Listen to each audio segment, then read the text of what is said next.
старши треньор на Черно море.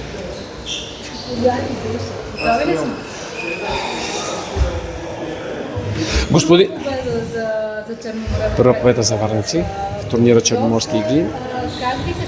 Първа победа пред родна публика. Георги Давидов, старши треньор на Черно море, тича. Защитата, то всичко куца. По принцип, нищо не правим перфектно и съвсем нормално.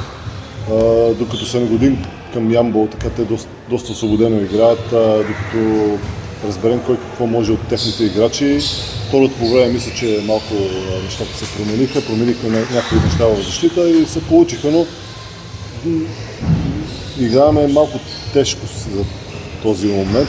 Мисля, че е нормално, но и не чак толкова нормално.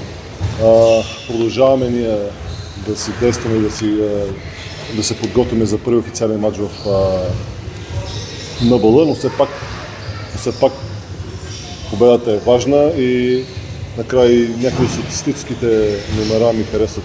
Доста 27 асистенции, 43 борби, добър процент за тройката.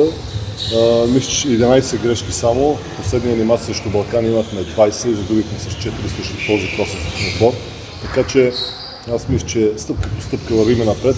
Надявам се нашите състезатели, които са контузени в момента, Иван Спиров, и Костадин Лазаров, и Марин Маринов, така, когато и те се завърнат, да дадат нужната подкрепа и нещата ще се получат. Малки проблеми имаше пред Николай Стоянов и Венелин. Ники Стоянов с проблеми и Венелин Христов имаха проблеми известни, но се възстановиха и играха в днешния двубой. Ники дори игра доста голяма част от този матч. Много важно е участието на всеки един състезател. Сега Ники тренира почти цяла седмица. Вени се върна след двойна ангина, но се представиха много добре и двамата. Аз съм много доволен от тяхното включване. И Вени също дълго време не беше в залата. Така че пак повтарям, това наруши нашия тренировъчен процес и така не можехме да работим наистина свободно в някои аспекти и в защита и в нападение. Родни вече почва да навлиза в форма, беше в много лошо състояние миналата седмица, но и той се подобрява стъпка по стъпка и наместваме се, напасваме се и пак казвам, нещата се получат рано или късно. Това е добър отбор според мен. Казахте първият официален матч, който предстои в Първата среща, която изиграха тук пред родна публика, баскетболистите на Черно море тича пред феновете си и не стояха зле в матча срещу Черноморец, срещу Ямбол. Какъв е коментара на Георги Давидов за неучастието на Черноморец тази година? Разбира се, че е негативно.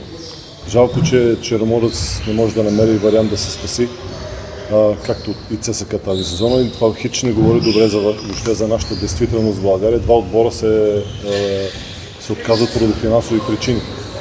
Това не е един, това са два и то два много добри отбора, като ЦСКА и Черноморец. Единият за купата на България миналата година и играеше за трето място, другия имаше амбиции много по-големи от това, което се получи. Така или иначе не знам какво се получи с ЦСКА на полусезона, но както и да е, трябваше да се намерят цели някакси те от два отбора да останат в лигата и да ги държим живи.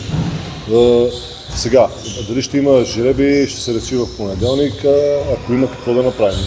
Това са вече стават 10 отбора, наистина ще стане сложно, ако останем така, но това, което е, съобразиме естествено, така че ние се подготвяме, защото имаме страшно много работа.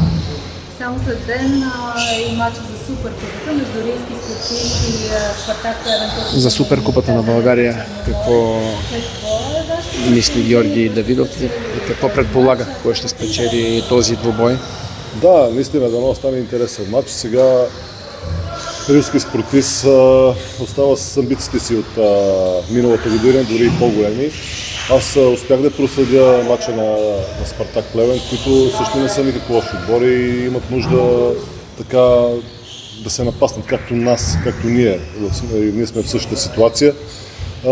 Аз мисля, че отбора на Рийски Спортист има предимство от гледна точка на това, че те са вече трета година заедно някои състезатели и това също е страшно важно. Има химия в отбора, знае се кой какво може, кой кога поема отговорност. От тази гледна точка Рийски Спортист има предимство, но От друга страна, атлетизма на Спартак Плевен не е за подценяване. Господин Давидов, доволен ли сте от селекцията и чисто технически план? Доста нови тактики разучавахте на тренировки. Къде ще бъде силата на Черно море срещу съперниците? Да, аз съм доволен от селекцията, която направихме. Мисля, че тя има доста потенциал. Относно тактиките, ние сега изчистваме някои неща, виждаме кой какво може, кой какво не може в игрови ситуации. Така че това е един процес, който постоянно се мени.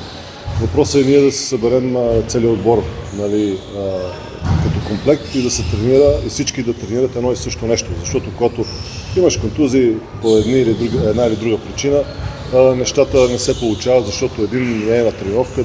Едно е да гледаш, друго е да участваш в тренировъчния процес, но ние искаме отбора на Черно море тича да е побеждаващ, да играе хубав баскетбол, атрактивен, на бърза атака, с добра и агресивна защита и това ще го гоним. Направихте ли страхотна